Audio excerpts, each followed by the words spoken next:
Hey guys, welcome to the second episode of the Mind Muscle Connection podcast. And today I'm honored to have on a super awesome guest, Steve Hall from Revive Stronger. And so Revive Stronger is a online coaching service and an educational platform, as well as a content provider. Um, Steve mentions on their website that Revive Stronger means always improving and never being satisfied, and that nothing is impossible. So Revive Stronger also has multiple coaches underneath it now as well. And Steve is also the uh, host of the podcast, the Revive Stronger podcast.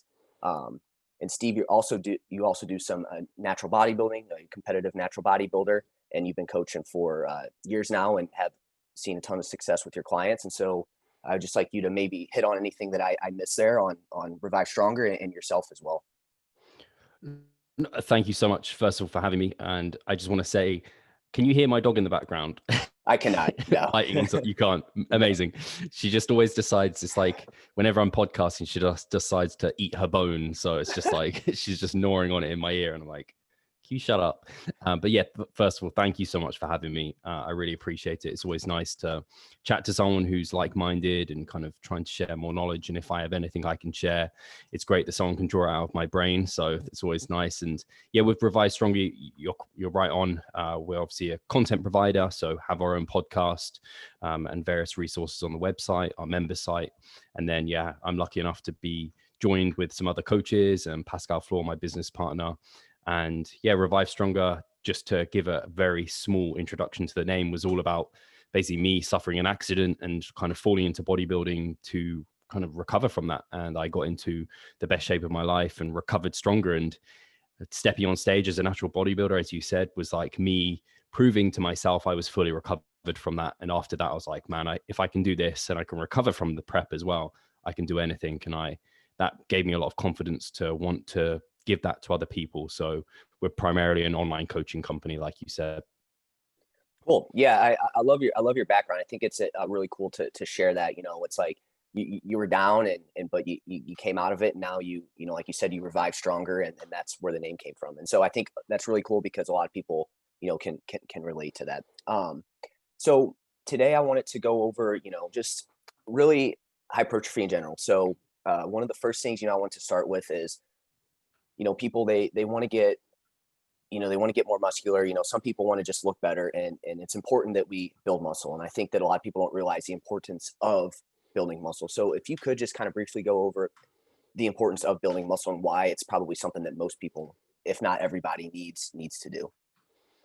Cool. So yeah, I need to not go off my, I'm obviously, you're talking to a bodybuilder. So I'm out and out, like trying to gain as much muscle as I can. And so building muscle is like close to my heart.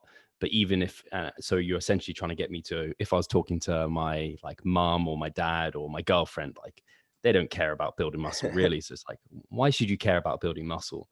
So one of the great things about building muscle, I would say is, and there's plenty of research to support this, is resistance training in general, which is probably going to build muscle, especially, I don't know the studies offhand, but I've heard them referenced by people I trust, like James Hoffman. He talked about some people like visualizing cycling or something, and they grew muscle just from like visualization. So if you're a complete novice, like before you even touch weights, you can just visualize yourself growing and you'll probably grow a little bit of muscle.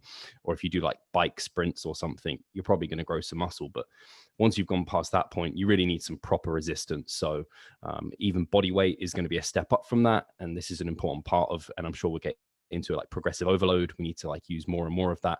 We need to kind of stress our body enough and disrupt its kind of homeostasis, its place where it currently is, where it's happy to keep growing. But one of the great things with resistance training is that kind of bone density is increased massively. So that's something that starts kind of really seeing a downturn later on in our years. And it's, I always remember this. And this is something that I've heard down the line. And again, I don't have a study I can kind of pinpoint to, but it sounds pretty correct to me where people think about like, I don't know, hip replacement and how kind of they break their hip and they fall. But actually, it's oftentimes they fall and break their hip. So it's kind of a fact that if you had done resistance training, maybe you'd fall, trip or whatever, which is, I don't know, part of life, and your hip wouldn't break. So you'd kind of prevent that. So really in your old age, if you've got kind of resistance training in your background, you've got more muscle. So you're kind of, when sarcopenia eventually does settle in, which it does, and we're going to start losing muscle, which scares the shit out of me, to be honest. I'm getting closer to that time. It's many years away yet, but those things are going to happen, and that will make us less mobile, less able to live our lives kind of day to day, and more injury kind of prone as well. So we're getting all these benefits. And then resistance training obviously is kind of, it's burning calories. We're getting our exercise quota in, which is good for kind of heart health and all of those things. And you don't need to do a lot. Like bodybuilders, and like, probably, I don't know what your audience base is generally, but like, I'm doing way excess. I'm probably taking it to the point where it's now no longer, it's still health promoting, but I'm now seeing diminishing returns and probably negative returns because I'm kind of going through massing phases and things. But you can get a ton of the health benefits from doing like very little, maybe twice a week. You can grow a bunch of muscle, kind of be a bit more muscular than you would have been if you didn't train. You've got probably all the health benefits you could probably want in terms of kind of bone density and having that musculature later in your life. So yeah, it's just going to allow for a lot more fun times in the future. And I think you don't see that in the short term. It's very easy to not eat particularly well, not worry about exercising and resistance training in your younger years. And then later down the line, you're going to be like, oh crap. And my dad is a great example of someone who he started resistance training properly in like his 50s. And he saw me like bodybuilding. He's like, that's a bit weird. Like, he was like, I don't like lifting weights. I never liked lifting weights. But he started getting into it. He's like, oh man, this is improving my tennis. And I just like, he's not getting injured as much anymore. And he like is more virile, and like he looked like he just is much, you wouldn't think of he's as old as he is now. So he's just a great example to me of, yeah, how important this can be for people. You brought up a ton of good points in there, and a couple things I wanted to hit on. So you brought up at the beginning, you're a bodybuilder. So the way that you're going to build muscle is going to be different than your average person, right? You're going to put a lot more time into it. Like you said, you're going to go out of your way. You're going to go through massing phases, some cutting phases. And so I think it's important to let people know, like, I think when people hear muscle, they automatically think that they're going to be this huge jack bodybuilder, right?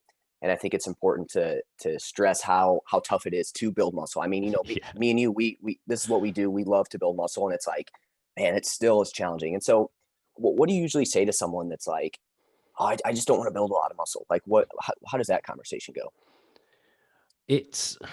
I don't get that conversation often anymore, as you True. might imagine. But yeah, it's still a thread is definitely there. And the easiest example is just be like, this is me when I started. This is me after 5 years, dedicating a lot of time to it. This is me after 10 years. Now, how much muscle do you want? Do you want as much as I have after 5 years? Because that took a lot of time and effort. And if you're comfortable with that much, like, don't worry about like what sessions we're doing in the short term. Like, you're not going to wake up overnight and suddenly be a Hulk. Like, it's not happening.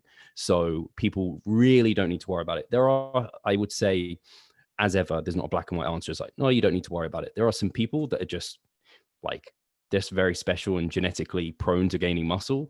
And I guess probably more females might not be super chuffed about that. Like, I don't know, I've seen females where their lats just respond, and they're like hyper respond, and they're like, man, this makes me look really manly. I don't like it.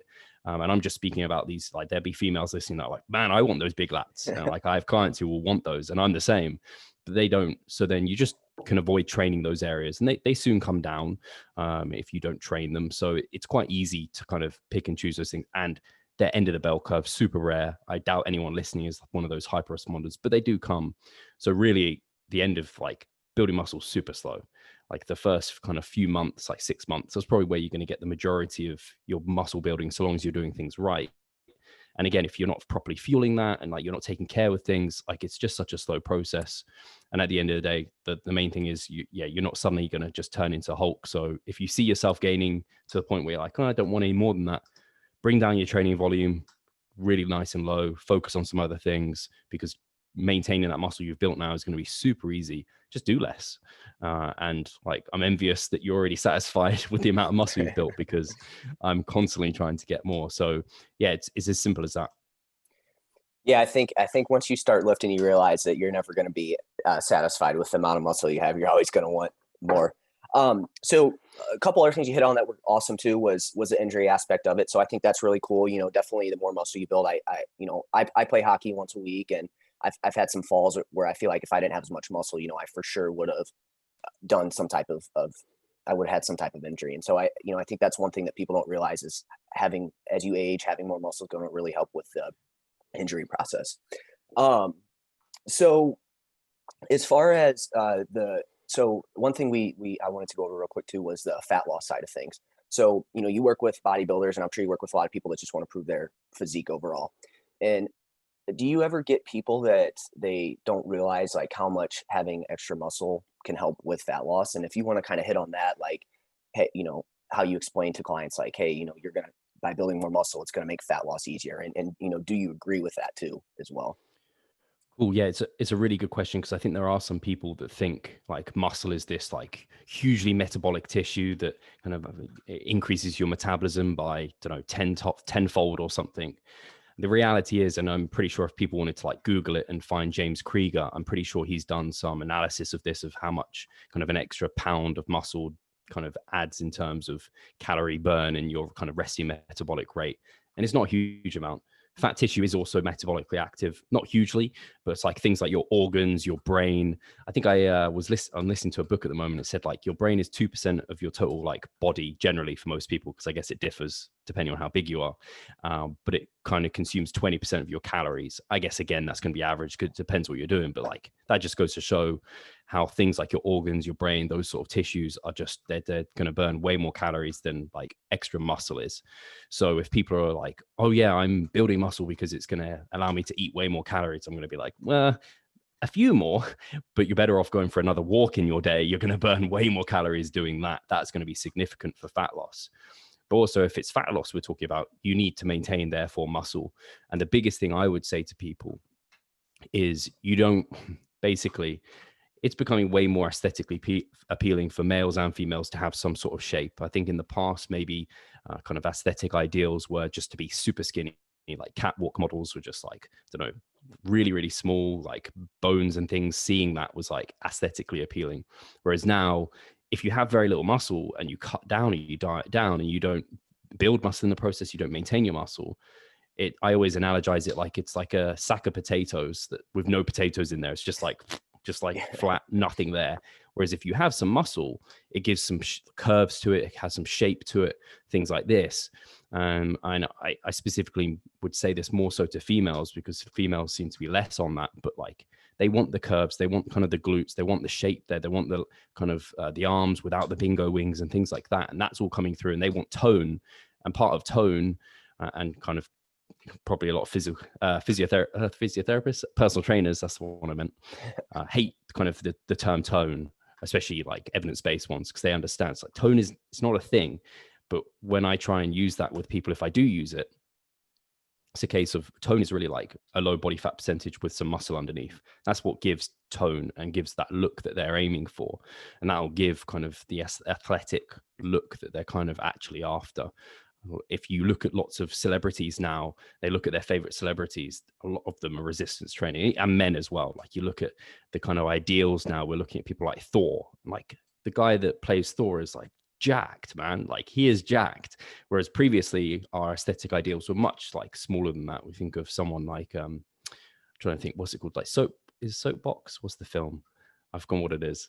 Brad Pitt, like Brad Pitt in Fight Club. That's the one. Okay. Yes. That There you used to go. be like the aesthetic ideal. Whereas now guys look at that and like, he's kind of skinny. Yeah. So yeah, it's becoming much more just for like, I guess a lot of the reason most people probably do this is to look better naked and for like that appeal towards the opposite sex. And obviously as a bodybuilder, you're going past that aesthetic appeal really, because you're doing it for a different goal.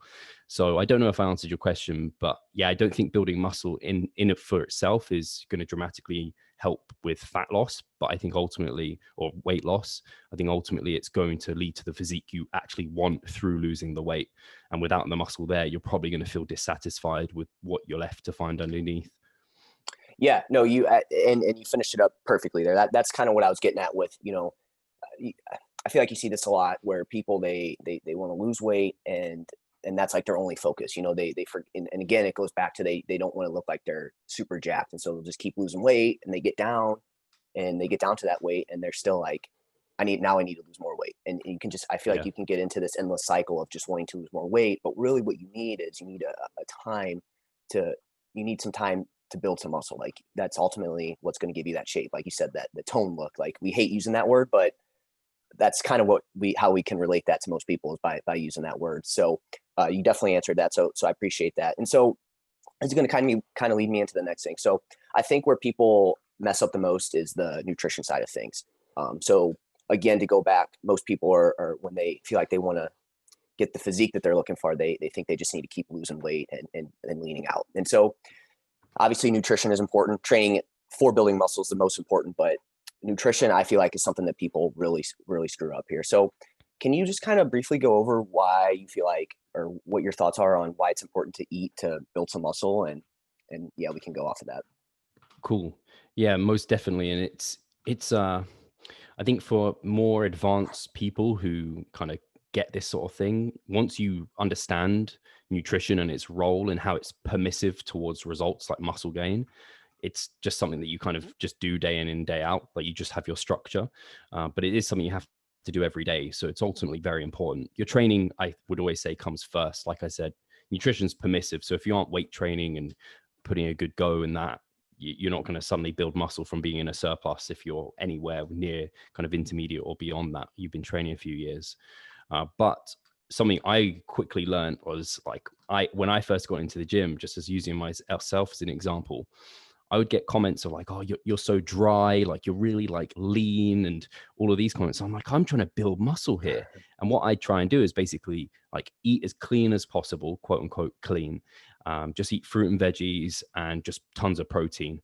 And I was like, I can build muscle because I'm eating the protein. It's like, well, you've got a little bit of the component there, but you haven't given yourself the true building blocks behind that and the energy behind that to kind of build the protein into like an extension of muscle mass to your physique. And beyond the kind of novice stages, that sort of process is so challenging. I kind of talk about building muscle like cycling uphill versus losing fat cycling downhill. Like losing fat is ultimately super quick, super easy. The body's relatively happy to just do it from like a biological level. I know a lot of people think that losing fat's hard, but from just pure biological standpoint, calorie deficit, whilst that's a complicated thing for some people, that is ultimately what we're trying to achieve. Whereas building muscle past the kind of beginning stages, body doesn't want to do it. It's a super expensive process. It's really, really tiresome. So it's like cycling uphill. And if you aren't fueling that effectively by putting yourself into maybe a moderate surplus, that's going to make it even more challenging. And it's ultimately could lead to you just spinning your wheels for a long period of time where you're just actually going nowhere. You're not climbing that kind of muscle gain hill, as it were. And I've made that mistake where I was just like, if I concentrate on training hard, eating my protein, like I'll be all good. And I just maintain for a long, long period of time. And just being in a surplus is anabolic in itself. Like that is an anabolic thing to be having, and it boosts a load of hormones that are associated with building muscle. It also allows you to recover from more training volume, which is ultimately dose dependent towards hypertrophy. So the more training we can kind of do and recover from is ultimately going to grow more muscle. The literature seems to be pretty clear that there's a dose response relationship there. So if just giving yourself a surplus allows you to be in more, like do more, then you should and recover from more, you should ultimately put yourself in a better position to growing muscle. And it's a really hard sell because people want to do like lean bulks, and I did that, and they kind of want to grow just muscle and not gain any fat. And if you did that, you'd be losing body fat because ultimately you'd be building more lean tissue and your body fat percentage would be going down. And it just doesn't happen. Unfortunately, there's always, with every kind of gimme, there's like a gotcha. So putting yourself in a surplus, great, give me some muscle, but you got a gotcha of there's a cost to that, and that's some fat accumulation with that. But like we already mentioned, fat loss is ultimately like cycling downhill, super quick process for most people once you understand it, once you've got your structure there. And so you can take people through this. And this is what I mean.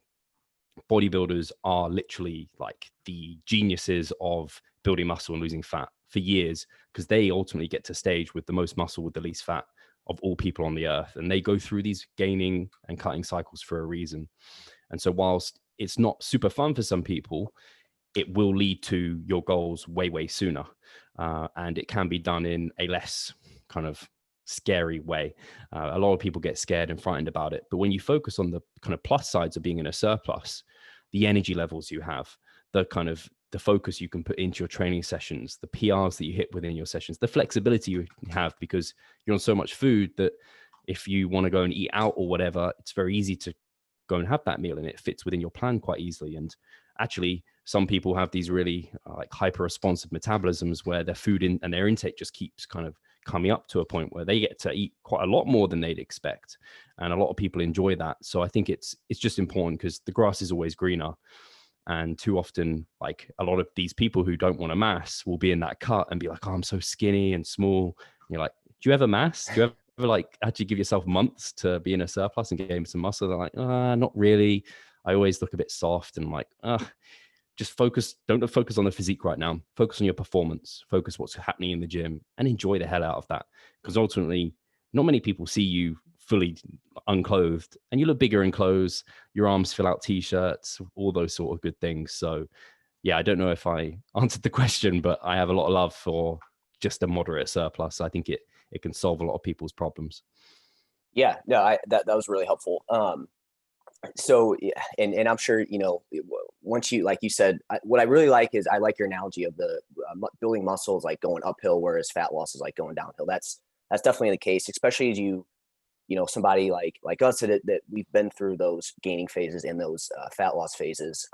You realize how much easier it is to lose body fat. Obviously, there's some downsides to it where you don't have the flexibility like you mentioned, but one thing that, and I'm sure you can relate to this, is, and you hit on this with the training, is how big of a difference the training is from when you're in when you're trying to when you're in a fat loss phase to being in a building phase. Like how like your training is just better, way better overall. You don't realize, like, I think, again, people, they get caught in the trying to be super lean, like you mentioned, and they're not eating a lot of food, and so their training, they don't realize how much their training is suffering by not spending time in a massing phase or building phase.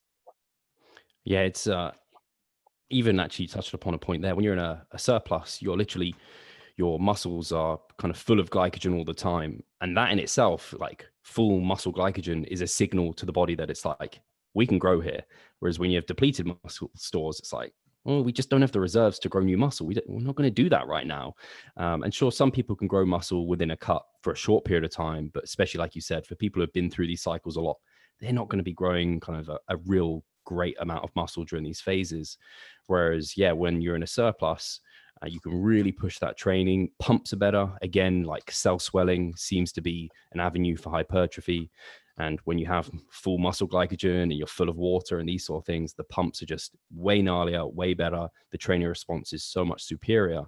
And ultimately, like I mentioned right at the start, progressive overload is the key here as well. Like, we have to overload our bodily system, so we're disrupting homeostasis, causing stress, because then the body's forced to repair and rebuild, so long as we fuel that with nutrition. And you can only get kind of that overload and progressive overload dependently long term when you're in a surplus, because you can recover from it and you can then progress that load and you can get better and better over time. Whereas when you're in a deficit, it becomes super challenging to do that after a period of time, as all these adaptations take place. Your energy levels come down, your hormones aren't in as good a position, sleep potentially is not as great. Whereas like everything is in a better position when you're in a surplus, and that makes it just like the ultimate tool. And it's a huge tool, and it's scary because so many people will nail down so many different variables, but they're just leave the surplus. It's like, if you just put yourself in a surplus, you'd really, really be helping yourself a lot here. So you're completely right with training. It, I always say to my clients, if they report in that their training is going well, I'm like, amazing. I imagine if your training is going well, then that means you can't be sleeping like awfully. Your nutrition can't be in a terrible place. You can't have tons of stress, because especially for people who've been training a while, it doesn't take a lot for training to go down the toilet. So as long as training is going well, that's awesome. And especially because training is like the match that lights the fire for muscle gain. If we don't have training in the best position possible, it doesn't matter how much fuel we chuck at it, we're just not seeing that kind of fire of muscle growth developing. So yeah, ultimately the surplus is going to help the training as well, which is just part of the process. Yeah, the training is definitely the most important, for sure. I mean, like you said earlier, without that, it's like you can be in a surplus, but without sending that stimulus to your body to build muscle, it's not going to happen. Which some things that you mentioned there. What are some things that you look for in clients? Like, I know you kind of hit on like training performance is super important. What are some other things that you look for with clients to, make sure that they're moving along and build a muscle? Like, is there some biofeedback stuff that you get from them? What does that look like? Cool. So yeah, in the framework of kind of principled and productive kind of training for hypertrophy, where I think it's important to have that as a baseline, because I think if you look at these biofeedback tools without that kind of foundation, you could be doing some funky stuff that's getting like good biofeedback for hypertrophy, but in the context, you're like, man, I don't think that's causing hypertrophy. So in the context of we're training with like a sufficient intensity to provide overload stimulus for muscle growth. So relative intensity, that means 4 reps in reserve or less. So we're training close to failure. And then we're training with loads that are less than 30 repetitions. If we're training with loads less than 30 repetitions and we're training close to failure, then our kind of intensity is there. We've hit the threshold for growth.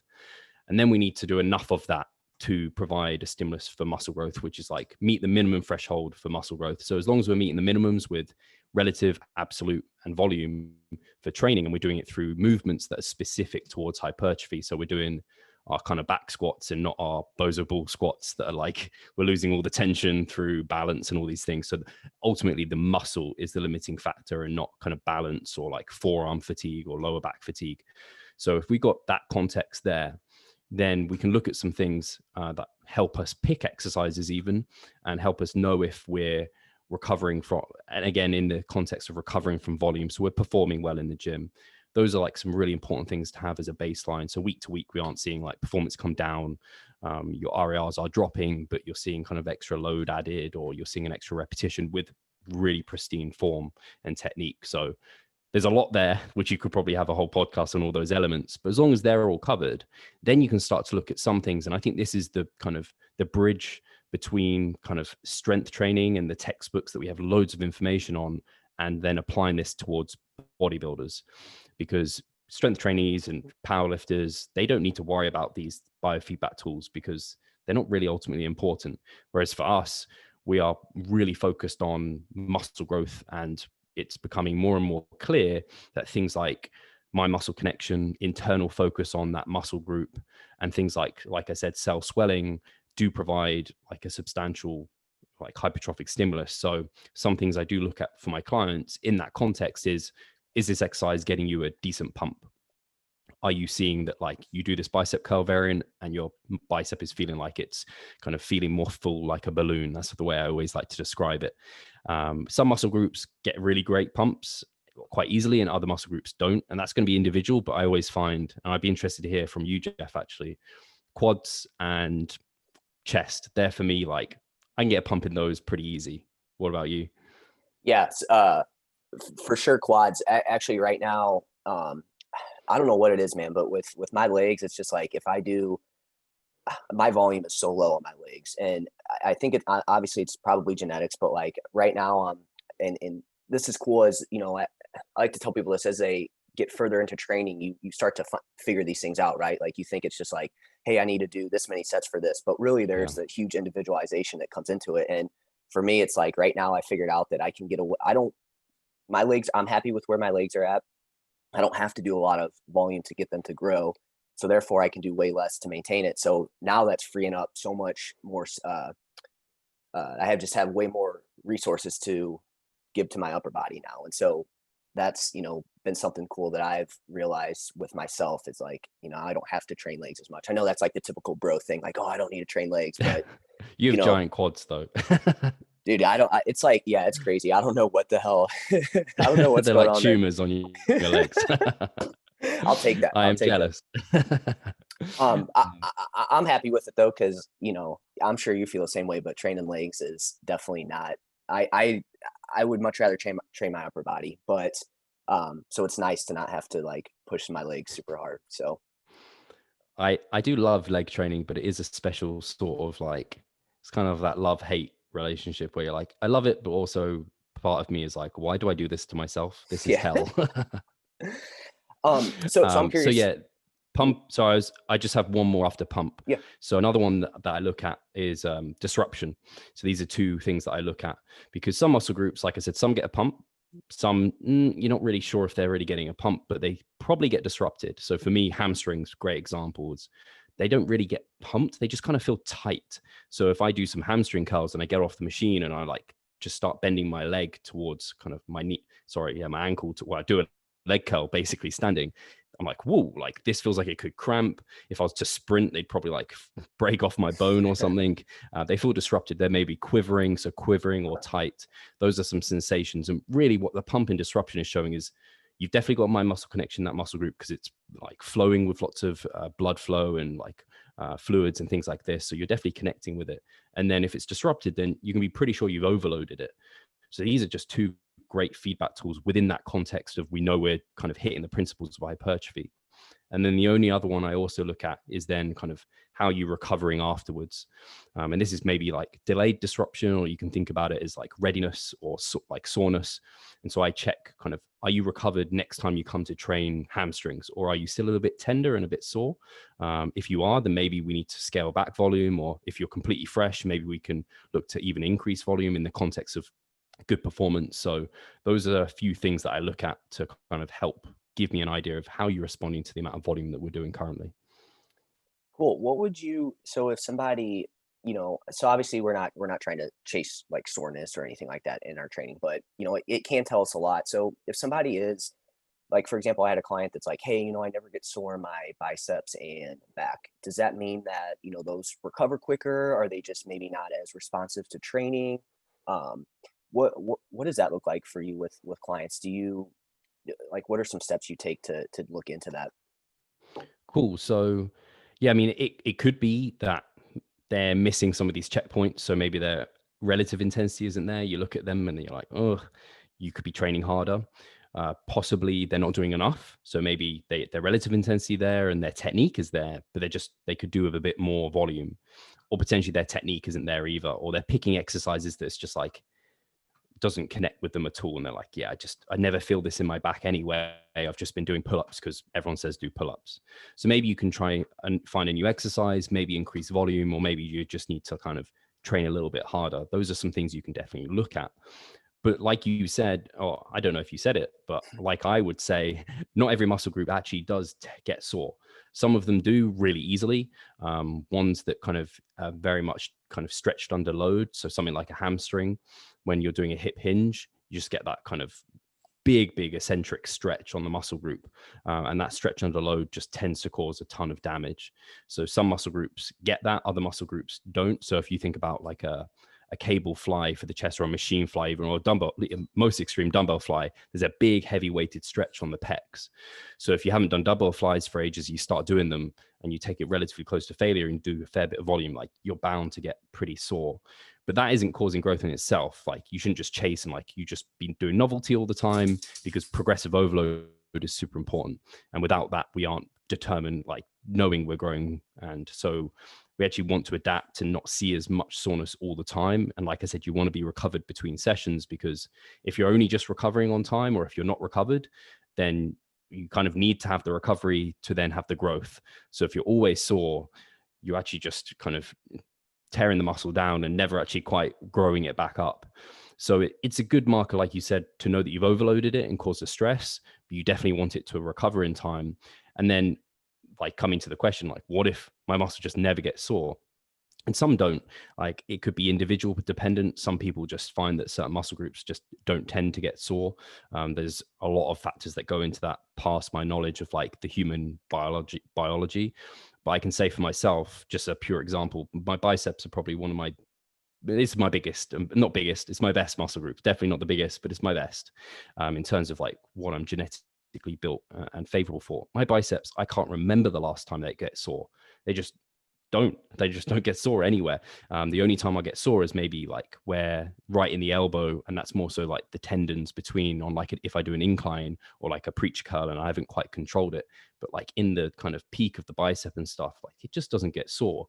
But I know within my training it gets pumped, it gets a crazy disruption from barely any volume, and so I know something's happening there, and I'm progressively overloading over time. So as long as kind of you've done all the things I talked about, and then it's like, well, I'm definitely training hard enough. I'm definitely getting a pump and disrupted. I'm definitely progressing as I go along. and I'm doing a good amount of volume here, like I think you can be pretty certain and that it's growing, and you don't need to worry that, oh, it hasn't got sore, because like I said, some people don't get that sore and some muscle groups just don't tend to. I can't remember. There's a few, like, and again, I'd be interested to hear from you, Jeff, like biceps, my back, delts. Very rarely do my traps get very sore. Calves, I can't remember last time my calves were like really properly sore. So it's only like my quads, hamstrings, chest. They will pretty much always get some soreness. The other ones just kind of feel tired. And that's another thing I ask my clients is like, past soreness, another kind of way of assessing whether or not you've caused an overload and disrupted it is like, how does it just feel like tired? And most of those muscle groups should feel like, oh yeah, like I trained that yesterday and I know I did, because when I like, don't know, lean on it, it's starting to quiver on like, oh, that feels tired. I couldn't do the same session again today.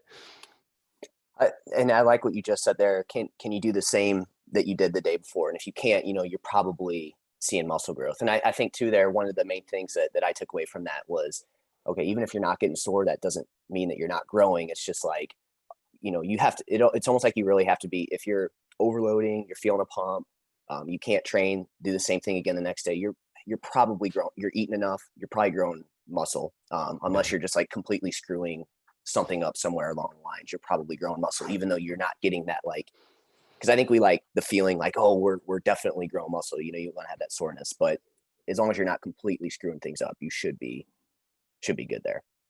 Yeah. The only thing I'd add to that, actually, and you've just made me think of it in hindsight. And I think actually still in that context, I'm pretty sure you'd be growing muscle, but it might be at a slower pace. You might have to be having to try harder than you should be. And that might be where something like, and I know we're going to talk about it, the primer phase or a lower volume phase might come in, where you've basically been training for hypertrophy for so long now, maybe it's like 6 months. You've just got this huge adaptive resistance that's built up, where the body's like, nah, we're just not really going to grow much anymore. And you kind of need to cycle volumes down to allow a lot of this fatigue that's built up over time to wash away, so you can kind of push again. And I definitely think for more advanced people, this is something that a lot of people don't like to do and they don't do often. I think some coaches do it as like a strength phase and it's part of their periodization, which is really cool. But yeah, it's definitely something that I only learned in like the last like 4 years or something and started using.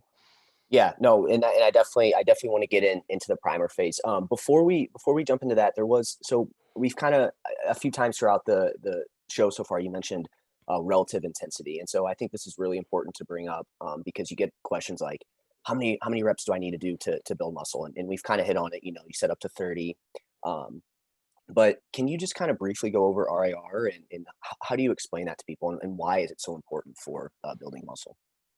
Cool. So yeah, the background of RAR, I think we have to thank probably Mike Teixeira for it a lot, and also Eric Helms has done a lot of work on it now. And the initial kind of way of viewing things was through RPE. So that was oh, what was RPE stands for? Rate of perceived exertion. I almost lost that. So that was something Mike Schroeder uses and still uses a lot within powerlifting. And that was like a scale of, I think really realistically, it was like 7 to 10.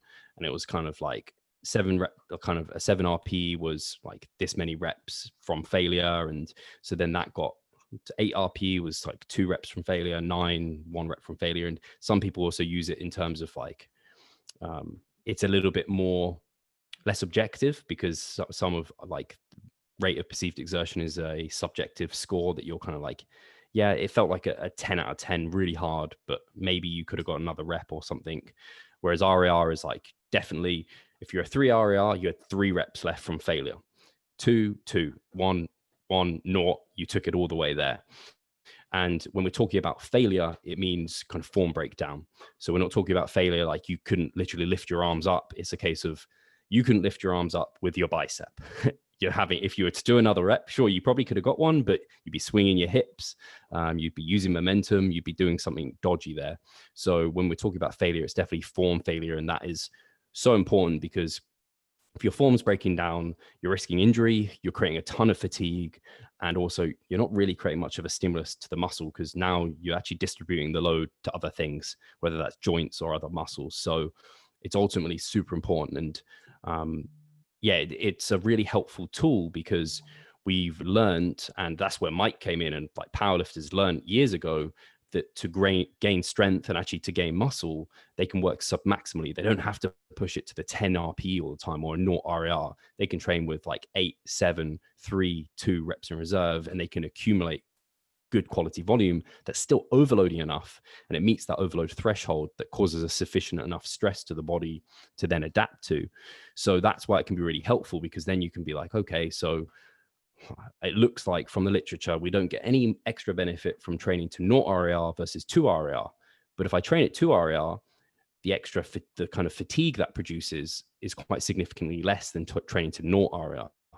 Like maybe on a kind of calf raise or a bicep curl, 2 to 0 RAR isn't huge, but a squat, if you take that to true like 1 to 0 RAR, it's way more fatiguing. And because we know there's a dose response relationship between volume and hypertrophy, we probably don't want to create fatigue without kind of a justified stimulus there. So when we look at it that way, we can start looking at kind of relative intensity and reps in reserve and think, oh, maybe by leaving some reps in the tank, we can accumulate extra volume, get more stimulus for a less fatigue cost, and therefore create an overall more growth stimulus within our training. And so you can start using these tools for various ways of accumulating volume and kind of creating a growth stimulus. And I think it's just great because it's an element of fatigue management, which is super important. It's one of the biggest keys towards continuing to be able to grow, because like we spoke about, you don't want to be sore all the time. You need to recover to be able to grow and to kind of progressively overload, which is ultimately the goal for hypertrophy. So by having kind of this RAR and relative intensity system, we can save some of this fatigue, manage that better, not yet get injured, and create an overload and a better stimulus to drive our gains forward. So yeah, I think it's something that coaches should definitely be utilizing. And kind of, I hope a lot of evidence-based trainers are no longer just applying like a 3x10 or something. It's like a 3x10 to 15 at maybe 2 to 3 RAR or something. And that just allows the lifter then to kind of train to their relative intensity on that day as well. So they can kind of auto-regulate their session as well. Yeah, I think that, you know, the misconception is that you need to train hard all the time. Like you got to put 100% in every single session. And as you mentioned, the biggest thing with the RIR is not only are you, it allows you to do more actually, but you also the injury risk. And I feel like that's such a big thing because people, to me, I think the injury, if you can stay injury free, you're going to set yourself apart from most people because you're just going to be able to keep rolling, rolling, rolling. Whereas, like if you get hurt, that's going to take time away from training. And to me, I'm curious to hear your thoughts on this. That I feel like injuries are going to be the things that are going to hold people back probably the most, other than not going to the gym.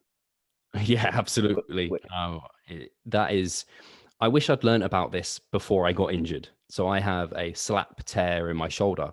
So like it's a ligament that kind of maintains stability between the bicep and the shoulder. And so my pressing is quite unstable.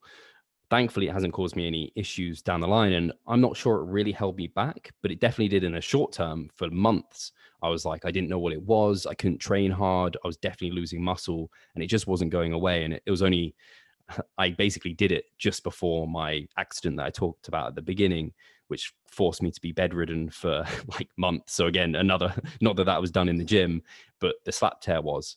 And the only way I recovered from it was taking months off. And then the inflammation came down, and then I was able to slowly progress weights again. And I think if it hadn't happened in that way, I'm not sure where I'd be with it. But yeah, those things and injuries, like the saying goes, like one rep can't make you, but it can break you. And if people are going for those not RAR reps, thinking, oh, these are the money makers, these are the reps that are going to cause muscle gain, it's like, no, it's definitely not. Yeah. And actually, if you get injured, you're going to lose muscle now.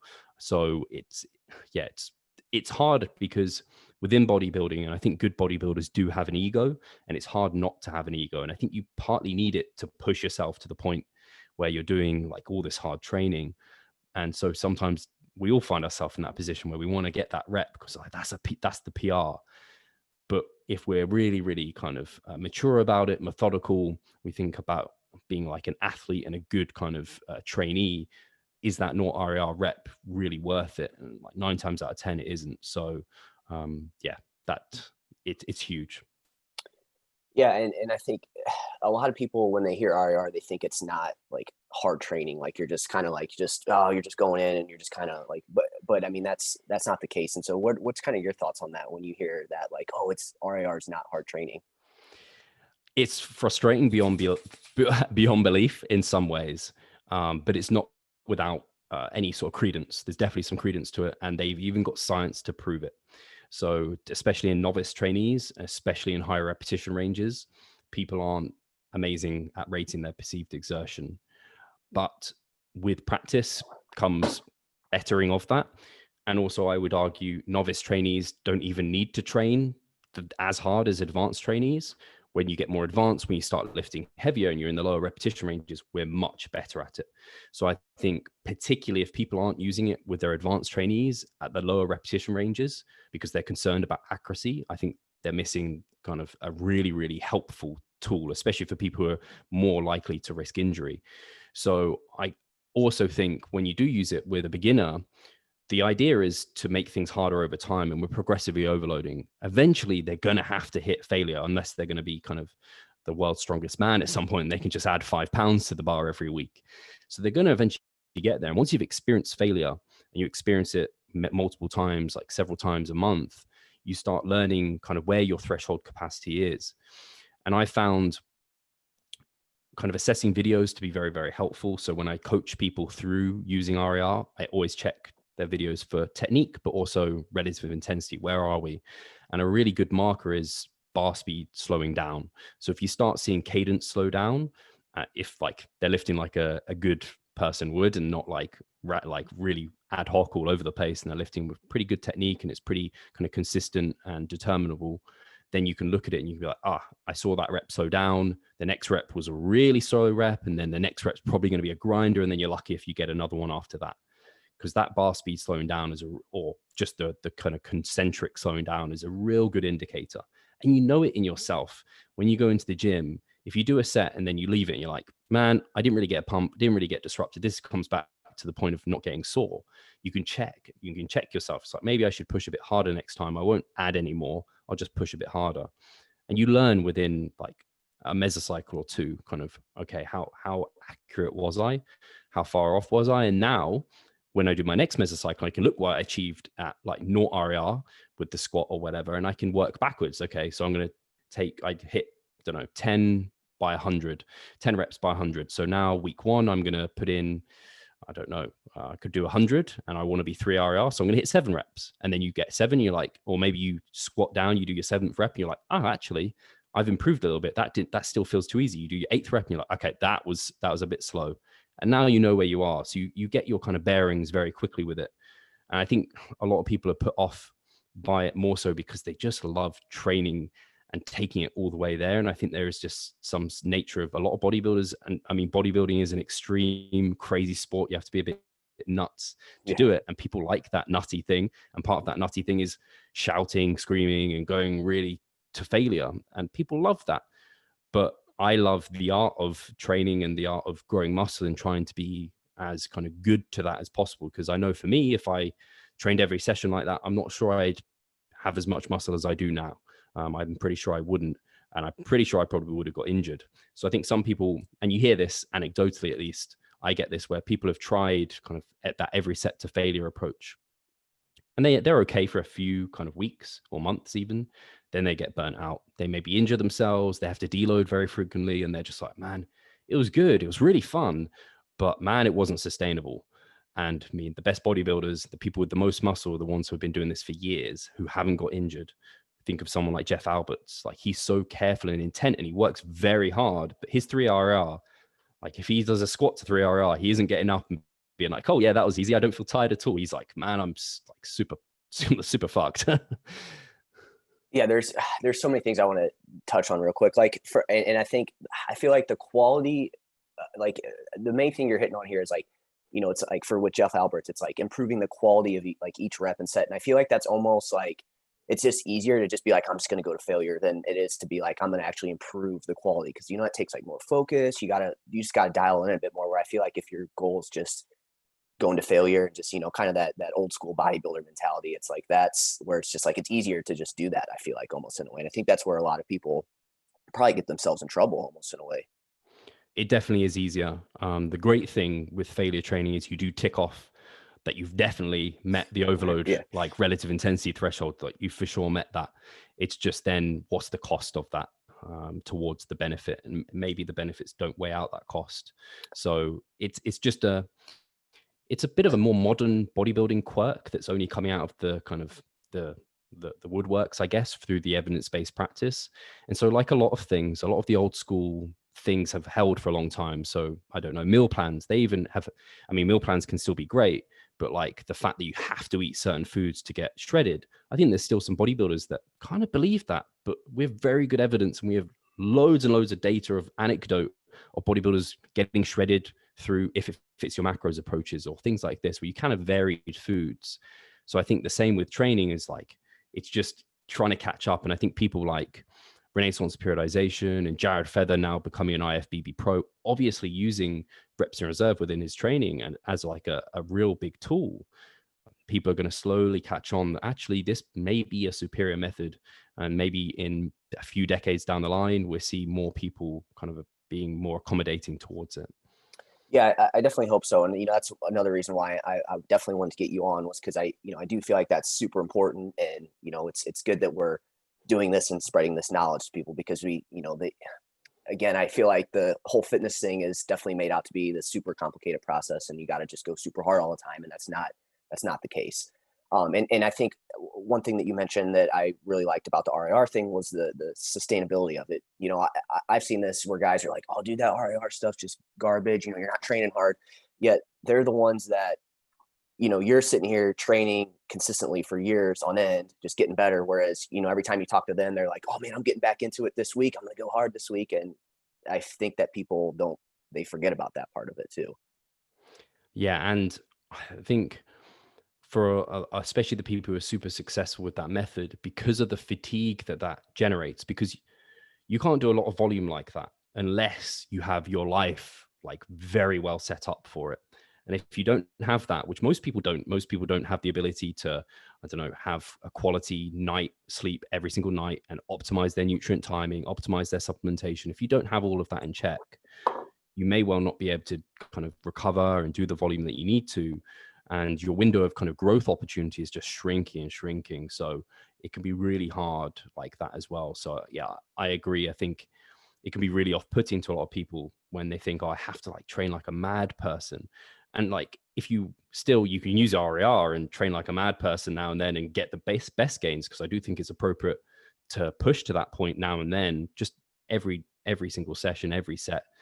It's probably a bit of a flawed approach. And I think even you're seeing some of the people who do use that method are starting to incorporate some exercises or some sets where they do leave a little bit in the tank because they're starting to see, oh, actually, there is some evidence to this, but I still like my like real hard stuff, which is great.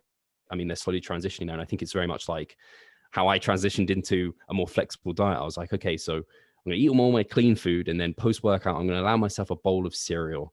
And then I slowly incorporated more kind of flexibility within my plan. Or I changed my whole grain pasta to maybe a whole grain bread.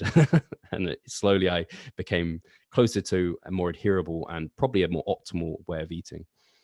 Yeah, the like you said, more your adherence is way better, and that's I mean that's the biggest thing. Like, yeah, maybe on paper eating this certain way is it could be better, but or if you're not adhering to it, what's the point of it?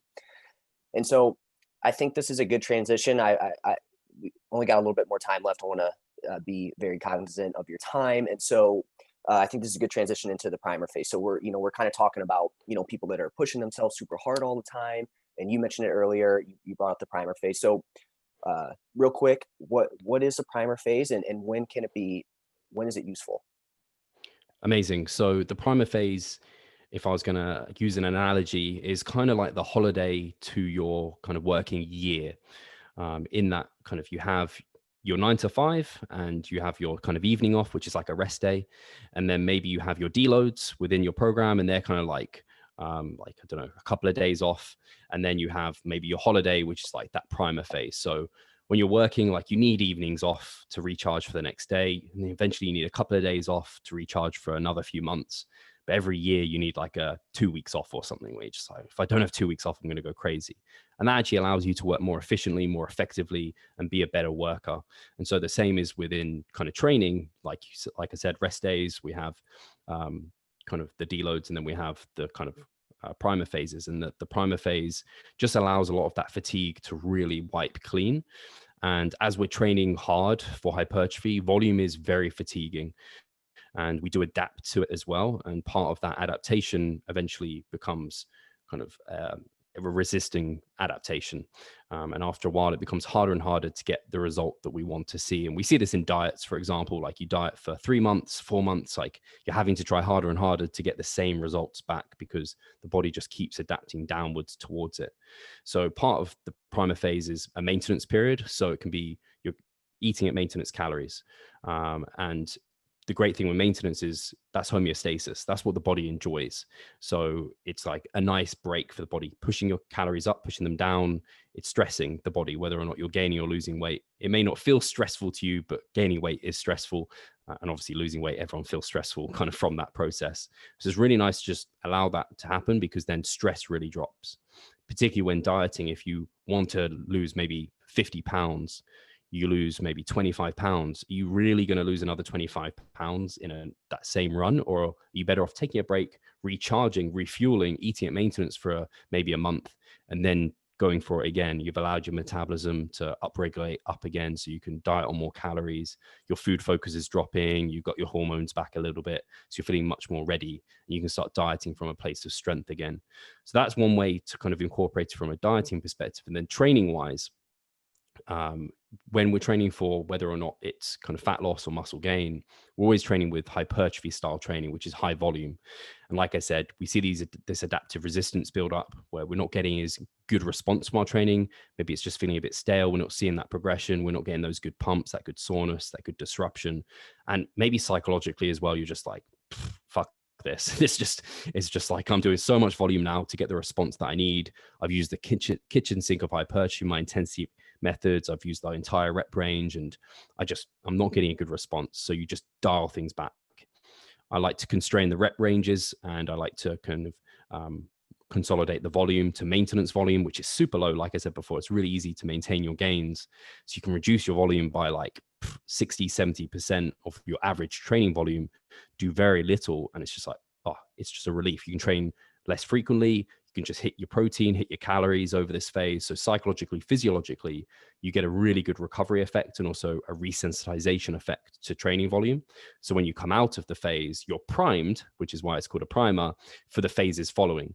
So it's very much like a phase within your training, which is, people look at it as like it's a step sideways or a step back, but it's really maybe a step sideways for 2 steps forward. Because now when you come back into train, the amount of volume you need to do is much, much less. And you get way better pumps and disruption and all the things that kind of are good biofeedback for good signs that you're growing muscle. And I found that also within that, we talked about injury. It's a really great way to prevent any of these little niggles that are starting to come up, to really give them just a time to have less volume and recover much, much better. And that's kind of a brief summary. There's way more I could go into. Obviously, we have our ebook on it if people wanted to learn more about that. But yeah, I don't know if you had any questions off the back of that. I know we're close to time. Yeah. I definitely want to lead people to that ebook for sure. And again, I would love to have you on in the future to actually go more Okay. into the primer phase for sure. Real quick though, as far as the primer phase goes, I thought that was a really good description of it. Is it something that you plan in ahead of time, or do you just kind of like, oh, I need to take one now? Or is it something like, hey, every so often we're taking one of these? So my kind of generic answer is, I think once every 6 months is great Okay. when you're training primarily for hypertrophy. But you can plan them in. So if you know, like I've had, for example, for my contest prep athletes, oftentimes peak off season, they're maybe 40 pounds above stage weight. And I'm like, we ain't losing 40 pounds in one run towards stage. That's going to be super stressful. We're probably not going to retain as much muscle mass. We're certainly not going to bring our best to stage. So why don't we chop off 20 pounds and then we pre-plan in that primer phase, so we kind of allow food to come back up, all those good things that kind of maintenance eating is going to do. So then we can diet down after the final 20 pounds. It'd be way less stressful, and you can ultimately bring a way better package to stage. So you can definitely pre-plan it in some stages when you know you've got a good chunk of weight to lose. But in other occasions, you might be in a massing phase, say after a contest prep, and you might be in a position where you're like, I know I can't do like more volume. Like I just need a break. I've been gaining for like 4 months or something, but I'm not that like, or maybe I am a little over fat. And so you might decide, okay, actually, I'm going to do a mini cut and I'll get a little bit of lower training volume through my mini cut. And that's going to allow me to not require a full primer phase yet. Again, you might decide for a more advanced athlete to do just a couple of weeks off. You might do an active recovery phase instead, where they don't do any kind of specific kind of weight training. So yeah, there's definitely different ways to go about it. Once every 6 months, if people are doing that, be really good, like safe bet. It's one of those things where it's like you're driving a car and you can't see the fuel gauge. So it's like, well, I could drive for like, I don't know, however many miles, but I'm going to drive this many and then I'm going to get some fuel just to be safe, because I don't know when I'm just going to like get an injury or like whatever is going to happen. I'll run out of fuel basically. Yeah, I like that. That's actually a really good analogy. Just because, like, again, we're always thinking about the right now, and people aren't thinking long term with this. And again, staying consistent in the long term is going to beat short bursts of intensity, especially Yeah. when it comes to building muscle. So, Steve, I really appreciate you coming on, man. This was a great episode. Where can people find you? And then two, and find that ebook as well. Yeah, I really appreciate the chat. Thank you very much. So yeah, the best place to find me is probably Revive Stronger over on Instagram. That's where I'm most active, on there every day. And then revivestronger.com has like our podcast, it has our coaching, it has the members site, and it will also have the ebook on our shop in there as well if people are interested in learning more about the primer phase. Cool. Yeah, definitely recommend. I recommend your podcast to everybody. Anyone that's like, hey, what are some fitness podcasts? And yours is definitely one of the top two that Appreciate that. I'm always recommending. So again, Steve, appreciate it. And we'll talk soon. Definitely. Thank you.